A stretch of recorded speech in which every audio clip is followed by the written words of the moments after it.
Welcome to Medium Format, the podcast YouTube episode thing that I dropped out of college for. I am your host, Braxton Wallis, and we have a new guest this week, Yoon. Last time you watched this, we had Steven Schultz. But today, instead of trying to convince you to spend all of your hard-earned cash on film photography, instead, we're going to talk about why iPhones suck. That's not nice, because that's not true. No. Okay, so iPhones ruining photography might be a little dramatic, but I personally, and so my opinion has always been, and I've always been more maybe like on the purist side of things. Obviously, I'm not about the pretentious side of the film community, which is something that I actively speak against. I just don't think there's any room for it, and it's just so unnecessary. But just to get into it, I think my biggest thing when it comes to photography is like use the tool that we have created for photography. Like, why on earth would you want to use something that kind of like takes from the process, if that makes sense? Does that make any sense? It does. I understand where you're coming from, because you've expressed that same sentiment to me many times in regards to this conversation. But I do look at it very differently than that.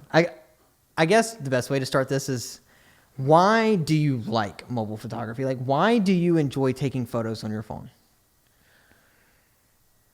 Yeah, there's a few reasons. I would say one of the bigger reasons is, and this is for both photo and for video, and the iPhone or a smartphone in general just being a tool. But I think for the beginnings of most photographers or filmmakers, not having access to actual cameras that were designed to make movies on or photos on, almost everyone has a smartphone. So I think even the entryway, the ceiling is very low for anyone to get into mobile filmmaking or photography, and using that to now propel their skills into actually purchasing a camera and then making still images or videos out of that. But I think that having that tool always accessible to you at all times is nice. Like the amount of times that I've pulled up my phone and I've captured video on it or photos of my family, my kids, those hold more weight to me than me like bringing my mirrorless camera home, putting a lens on it, shooting at a low f-stop. High f-stop? I always forget this. Same. No idea. But I think those are some of the reasons. I think it makes the barrier for newer people into getting into photography or video with just having their phone. And especially with phones being so good with the specs now. But I think that I've improved as a photographer and a videographer with the volume of photos and videos that I take on my phone. I think I've gotten better at composition. I've gotten better at understanding lighting only because it's my most used camera. And I think that translates to my film photography. It translates to my professional work. And even it being a tool that we use to like as a light meter. It's nice to like have a light meter app on your phone that you use to take professional work on with your film camera. Yeah. So I think like those are a few of the aspects that I really like about it. Now, do I think that it will replace professional cameras and professional work? At the moment, no, I don't think so. And because of our jobs, I hope not. Yeah. But I think those are some of the reasons why I think like iPhones are such great tools for mobile photography and filmmaking. I want to preface this, and I always have to preface when I make this argument that the best camera is the one you can afford. And I'll always say that, and I'll always stand by it. The best camera that you can currently shoot with and use is the one that you can afford and have. And a lot of times, the only one people can afford is the one in their back pocket. Mm-hmm. In that scenario, in that case, it's totally 1,000% fine. And I much rather you take photos, get interested in photography, learn all those things, do all the stuff with your phone versus not doing it because you don't own an actual camera. No, absolutely not. But when it comes to the people like me or Gene or anyone else who has the wonderful privilege of doing this for a living, or the people who can actually afford cameras, my argument against mobile photography all the time is that this is probably a very bad analogy, and someone who's a lot smarter than me could come up with a better one. But I always say it's like playing basketball with a soccer ball. You can do it. You can go outside in your driveway and go shoot hoops with a soccer ball, but it's not the same. It's not the full experience that you get playing basketball with a basketball. Or like it's like going skiing with one ski. You can do it, but it's not as fun. Like it takes away a lot of the enjoyment. I think part of using a camera, or like the part of the photography experience, is actually using a camera, learning aperture, shutter speed, ISO, learning what different focal lengths do, learning how your camera reacts in different lighting scenarios, like getting to know your specific camera. And then, even though we talk a lot of trash about like gear acquisition syndrome and like how it's so bad, and like we're always wanting the next new thing, but like that's also part of the fun of photography. And I feel like people have like demonized the acquisition of gear, which I think is so just like wrong, because like, or at least for someone like me, that's part of the fun for it. Like you can ask Gene, every day I am on Facebook Marketplace just looking for film cameras, because it's fun to buy new film cameras and own new gear and try new things. And so like the big thing for me is that like when you remove the camera from the situation, obviously the iPhone is a camera. So many people are going to come and be like, but an iPhone is a camera. I get it. But when it comes to like an actual camera versus an iPhone camera, when you take away the camera out of the photography equation, it's just not nearly as fun. It's like when you played video games when you were a kid, and like, yes, you could put in the cheat codes and it was fun for a little bit, but then it gets very bland after a while, because you can just like do whatever. And so like I feel like that's one part of the fun for me, is like making myself carry an actual camera around all day, every day, and documenting my life that way versus my iPhone.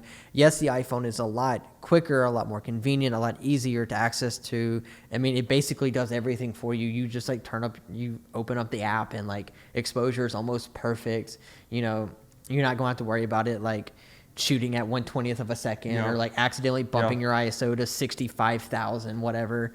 But like that's part of the fun for me, and the way you can marry this to film photography is like kind of the same philosophy that we have as film photographers, is that, or at least for me, digital just got very boring as a whole as well. Not just iPhones, but like digital cameras got very boring for me. It's just like, especially like nowadays, like I remember the first time I picked up an R6 and an R5, and I was like, I don't feel like I'm making an image. Like I just feel like I scrolled a wheel and then the image was perfect. And like the images straight out of camera are nuts. And then like once you process them, it's just like even nuttier.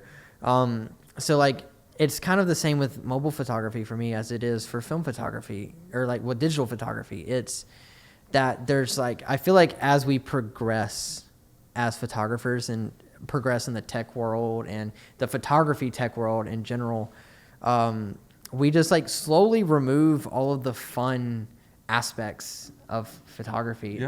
I feel like we're just going to get to the point where like we're just going to have this machine that we literally just point and like push a button and it's done.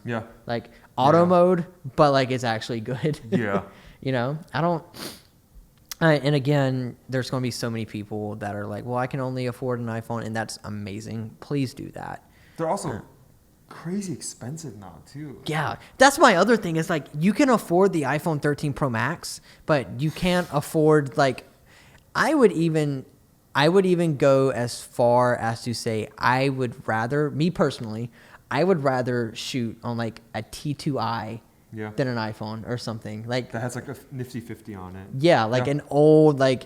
Well, the T2i was like a 12 megapixel camera or something funny like that. That's probably and like just shooting with like an old 50 is just like, that's just more fun and exciting than like shooting with an iPhone.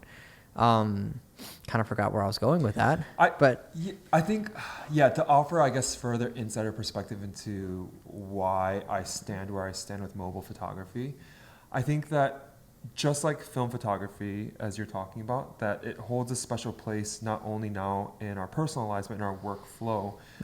I think last year all of my personal work for the first time was all done on film photos. Like I didn't take any digital personal photos, at least on like a professional camera, outside of like my phone. But I think that iPhone photography, or it's funny that we keep saying iPhone because we don't care about other like Pixel or Galaxies. Let's be honest. Sorry, Android users. It's just iPhone. But with iPhone photography and videography, I think just like film photography, it has a place. I would never, if a client pays me to photograph a wedding, I'm not going to take my iPhone 11, 12, 13 and photograph the entire wedding on the phone. But I do think just like our professional digital cameras, our film cameras, that mobile photography also has its place. And I would also go as far as saying that I also view both videography and photography very differently on the mobile platform. As far as I think I do phones. as well. And I can touch on that later. You can keep going. I think, and this is not me like saying I'm great, but if you give me good lighting, I can take probably a better photo on my iPhone 11 with Visco after the fact than you giving a normal person my professional camera and taking the same photo. Yeah, I can take a better photo and edit it better.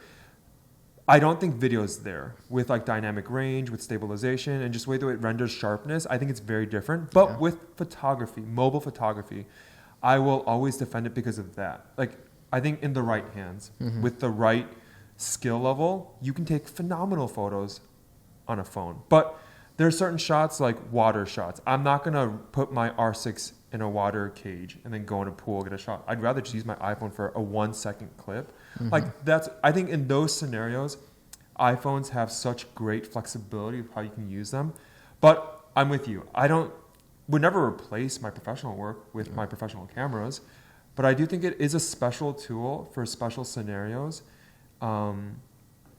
That it just has if I took my iPhone out of the picture, I don't think I would be as well-rounded as a photographer. I think it holds that much of a place in my workflow, both personal and like how I post to social media and everything else, that I am who I am as a photographer because of the iPhone as well. Touching on video really quickly, I do enjoy when iPhones can take good video. I don't think we're quite there yet. I know they did like this cinematic mode thing, which was kind of bullcrap. It's just like, I think with apps for Moment or like Filmic Pro, Yeah. you're getting close. That you can start changing like white balance and aperture and shutter angle. Like we're getting close. yeah, we're getting there. And like, it's very convenient for someone like us who we both make YouTube videos. I don't know if y'all knew that, by the way. Gene also makes YouTube videos. Released a short film not too long ago. It was actually really good. I got to help on it. Go check it out if you haven't. Great card somewhere pop up. It's very convenient when we're like out in the field doing something and you just need to grab a quick clip, you know, or like Grainy Days is an amazing example. When he's out shooting, he filmed all those videos on his phone. He actually shoots Android as well. But I understand that aspect and I actually enjoy that aspect. Yeah. I think when it comes to like making, and I hate saying this because again it makes me sound so pretentious, but when it comes to like making art, when it comes to like making a piece of something that you're proud of, you know, I find that's why I'm so interested in large format, and that's why I ordered have a large format camera on the way. Haven't got to play with it yet, but that's what I think is so attractive about large format is that like you get to put your hands on every piece of the process. Yeah. You get to put your hands everywhere on the process of making an image. That's why I always say like large format photographers, there's very few of them out there still, but the people who do like specifically shoot large format, I feel like those are the photographers who can really say that they make photographs. Like, interesting. Okay. Alex, I'm blanking on his name. I'll put his name up here somewhere. I think his name's Alex Rourke. I could be wrong. Or Alex Burks. I think it's Burks. I came across his account the other day, and he's specifically large format. And all of his photos are, like, mind-boggling good. Like, I feel like those are the people, like, one of his recent posts was he took a photo of a tree on slide film. And, like, slide film is notorious for not having very good exposure latitude, unlike negative film. But the crazy thing is that he took this photo of a tree, but it almost looks like it blue hour. Okay. But then there's a moon in the sky, and I'll have the photo on the screen as well. But he took this photo of a tree at like daylight time or closer to like, I think it was like sunset or blue hour. But then he waited till like pitch black at nighttime and took the same exposure again to get the moon in the shot. Yeah, and it was like a double exposure, but in the same spot. It was like that process alone is like something that you can never replicate Yeah. on an iPhone. Sure. Like No, I agree. Yeah, like Yeah. that's like making an image. So I feel like that's where like I really make my argument is when it comes to making photographs and making art, making something that you're proud of. Yes, you could do that on an iPhone, but the romantic process of making an image just isn't there. It's very lackluster. I agree. I think that when I think about photography, and this applies to, I think, filmmaking, videography as well. Why do we call it filmmaking too? What? Filmmaking. Are we filmmakers or videographers? Or I don't know. honestly, Honestly, I think about that a lot too. I feel like YouTube ruined that. Yeah. YouTube really blurred the lines for like what titles are. Yeah. That's a whole nother that is conversation. not to deviate, but I think that because you talk about this a lot, and I think it's a large part of being a film photographer. But when you talk about the process of taking an image, like an artful image, I think that a lot of times it can be segmented into two camps. I think a lot of what you're talking about is not only the final image, but I know it's the reason why we all resonate with film photography, but it's the process of taking the photo as well. For me with the iPhone, it's not about the process. I don't care about it's literally there's not even a physical button. It's just a touch screen that your thumb is just doing this. But I think with the iPhone, the purpose is not for the experience of using the phone itself, the tool. It's about the convenience or whatever the image that you're taking for afterwards. And I'm never printing an iPhone photo as well. So I think the use case is just so different. But with film photography specifically, it's about both the beginning and the end. It's not just about the image. And in fact, I would argue it's more about the beginning because you can't even see the image after you take it, which I'm always reminded of when I take photos of our girls with my film cameras at home. They're like, let me see. I'm like, I can't show you. I can't show you anything. But I think I agree with you in that, and with the sentiment of there is no artistic component with iPhone photography in the experience of taking the photo. I do agree with that. That is completely true. So I think it just comes down to, for me at least, the purpose of what you're using that tool for. And I agree with what you're saying as far as how you feel about iPhone photography and videography, but I do think it has its place. It exists for a reason, and I think in the lane that it stays in, it's a very useful tool. Yeah, and this is probably not the best argument to be having with you because you actually have really good intentions behind using your iPhone. You use it for quick photo snaps of your day, documenting your life, that type deal because you got two little girls. Mm-hmm. I can definitely understand that and get behind that, and I actually do that too every once in a while. Yeah. I try my best not to. But I think my argument lies more against the people who I see on Instagram. Y'all at some point have been shown a reel of a very bro-y, quote unquote, filmmaker on Instagram where he has his phone and he's like, whoo, whoo, yeah. Whoo, whoo. Yeah. And it's all these super cheesy transitions and all of that. And they're buying moment lenses and putting them on their iPhone 13 Pro Max that can apparently shoot 5.7K with ProRes, what have you. Which, by the way, just to burst y'all's bubble a little bit, it doesn't matter what resolution. Your iPhones have the GoPro problem, is what I call it. It doesn't matter what resolution you can shoot it at because the iPhone sensor is this big. Yep. And so it doesn't matter what resolution you're going to get because it's still going to look soft at the end of the day. That's why iPhone video looks fairly soft compared to actual camera video. It's because the sensor's so small. Which is why they over sharpen. Yeah, and which is why they over digitally sharpen and you get this very funky looking image a lot of the times. So it's people like that, and then they also scream oh, iPhones are the future. I don't believe that. No, I don't believe that at all. I mean, I'm not with that. You do have rare cases where Greg Williams, he shot the cover for I think it was Vogue or Bazaar. But that was a creative decision. That was a very creative decision. He FaceTimed. Market it that way too. That was a very creative decision. He FaceTimed Zendaya's assistant and told her how to set up the shot, and they took the photo on the iPhone and then they sent it to Greg. He edited it, blah blah blah. But for the people who are shouting that iPhones are the future, we're not going to need cameras, I don't believe that for a second, or at least I hope not. Especially someone like me who's desperately clinging to film photography. Yeah. Which I don't think film's going anywhere anytime soon either. I don't think, especially with the resurgence in the last 3-4 years. Mm-hmm. But I don't know. It's the people who are like desperately wanting iPhones to be this new thing. And like, I get it from the sense of like empowering young filmmakers who don't have access to a whole lot, because they're like, look, you don't need a whole lot to make good things, which is true. Like Gene referred to earlier, you give a professional an iPhone versus a normal person a $10,000 camera rig. Obviously, the professional is going to make a better looking image. But I just use cameras. just use cameras. Learn. I think it's very beneficial as a photographer, filmmaker, what have you. It's very, very important to learn to enjoy the process, enjoy pre-production, enjoy learning your camera, learning what it does in these lighting scenarios. Like I know, like I use the EOS R forever for professional work, especially because like when I jumped ship and went to mirrorless, the EOS R was the hot thing at the time, and like I like know the ins and outs of that. Still, I know the ins and outs of that camera so much. I know that like, especially for video, don't push it past 3200. When you get below like a 15th of a second in really dark scenarios, you start getting color bars on the sensor. Like I know all of those things, and like learn to enjoy that process, because once you start to enjoy that process and learn all of these things, all the nuances that come with making photographs, you become much more in tune with the work you're making, if that made any sense. That sounded very philosophical bullcrap.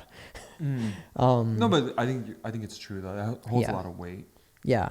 So, I don't know how long we've been recording.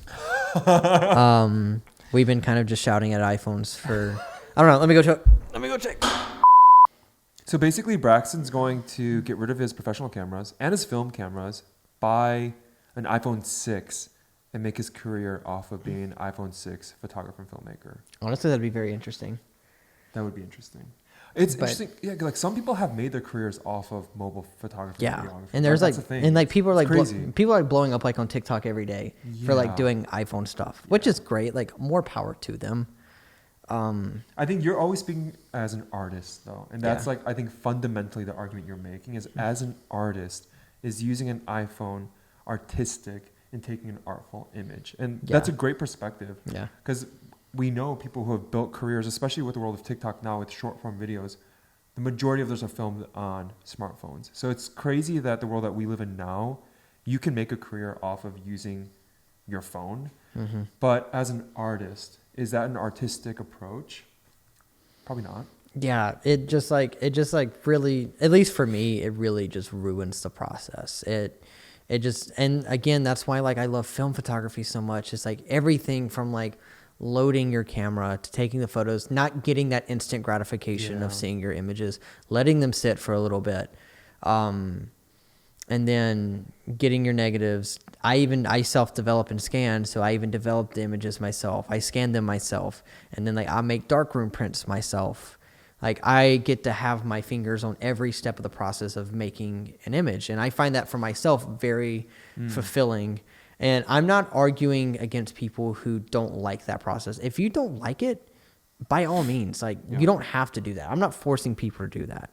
What I'm arguing against is the overall industry running away from process-based photo making versus tech. I guess you would call it tech-based. That's what it is, though. The computers now. Yeah, just like learning, or not learning, but not ruining the process of photography. So I have a question then, and this is my only question. Out of those three mediums, film photography, digital photography with a professional camera, and then digital photography with your phone, if you had to get rid of one of those mediums, which one would you get rid of? I would get rid of and I'm not talking about your phone as like for social media, for calling. I think it's like for the camera itself. For the camera. Oh, I hardly ever use it. Like ever. So you would get rid of that? Yes, 1,000%. Really? I mean, like I'm the idiot that carries around a Pentax 6.7 everywhere he goes. Like and took street photos with the Pentax 6.7. Also a great card. I even like me and Emma, my fiance, we walked into the grocery store the other day, and I had my Pentax 6.7 around me. Like I go everywhere with it. It's your child. Yes, it's my firstborn. But legitimately, like I don't ever use my iPhone camera. Like actually, Do you remember? It was a few months ago, but I went to take a photo with my iPhone. I was like, Gene, why does this look so bad? And you had to show me how to use my iPhone camera. Yeah. My god. You had to show me how to change exposure And focus. Yeah, because that's. I mean, I've made a video on it, but for me, I would get rid of my mirrorless cameras. You would? So I would keep my film cameras and transition to doing professional work on my film cameras, and then I would keep my iPhone for behind the scenes, for personal capturing. Yeah, I would get rid of my like professional digital cameras. Absolutely not. See, that's Like, so. Our approach is so different. Here, Eric, come here. Eric Floberg, come here. Ask him that question. If you had to get rid of one medium, Okay. whether it be your iPhone, digital camera, or film camera, And your iPhone as a camera, not as like social media, calling your kids. like you FaceTiming, can but use just as a Instagram camera. stories and stuff. But if you just had to get rid of like one of those mediums Well, forever, Yeah. so then I couldn't like use my digital camera for work then. No, you'd use your film cameras. you'd have to use your film cameras or your iPhone if you got rid of your digital cameras. iPhone. That's what I said too. I would get rid of my iPhone Yeah, because like not films me. obviously isn't going anywhere because I wouldn't have a YouTube channel. Not me. And then like again, I don't use my iPhone camera. I just don't. Also, I think if we were to compare all of our camera rolls together, and even the frequency of how often we post the stories, I probably do the most on my Yeah, phone. I have a decently sized camera roll, but that's because I use Snapchat a lot. I mean, yes, But- which is but, like, not even using the camera. That's for the purpose of the camera. Yeah, but like Snapchat's a whole different thing. It's not for like iPhone photography specifically. So So maybe I am a weirdo. I don't know. I don't know. I feel like a lot of people would either Really? actually I could see a lot of people ditching film. Oh, film. Yeah, I could see a lot of people Sure. ditching like film Not photography. our group though. Our Yeah, group is definitely like not our film or group. die. Yeah. Yeah. So how about you? What would you get rid of? Leave it in the comments below. This was kind of a quick transition, but we've been talking for a while, and you're probably, if you haven't already clicked off this video, you're about ready to. So as always, thank you so much for watching. Make sure to like, subscribe, comment which photography medium you'd get rid of. Please, I'm curious as well. If you comment film, you're dead to me. Same. And let me know what else y'all want us to talk about. Y'all left so many nice comments on the last video I made with Steven. Hopefully y'all liked Gene just as much, if not more. Thank you, Gene, for being on here with us. Thanks for having me. It's fun. If you haven't checked out Gene's YouTube channel, if you have not seen any of his videos, what are you doing? Go over there and watch some videos. Go watch some content. Get fulfilled. Get inspired. What are you doing? I feel like Peter McKinnon right now. You know, like he'll do like, But you have to make the sound now. what's up? Thank you for watching. Talk to you later. Talk to you later. See. Whoa. Okay, Braxton it's time to talk. Bye.